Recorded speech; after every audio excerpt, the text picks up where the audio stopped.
Verifying your account on Wise is very easy. Today I'm going to show you how to do it. To verify your account on Wise, what you have to do is, when you open up a bank account, you usually need to take some ID into the bank branch. Now, if you want to know if the verification works, so there is a proper process to verify your account. The first thing they verify is the amount you send and the currency you have sent.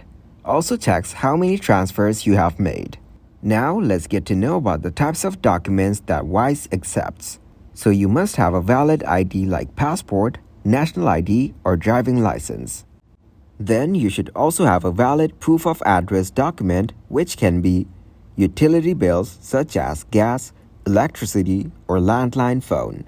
Also a bank or credit card statement, a council tax bill or an HMRC notification, vehicle registration or tax.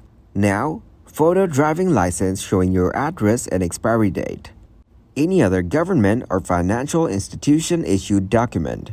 Now, if you want to know how long the verification takes, then let me tell you. If we ask to verify you while setting up a transfer, we'll start reviewing your documents once we have received the money for the transfer. From there, we will work to get it done within 2 to 3 working days. When successfully verified, we'll automatically resume your transfer and let you know by email.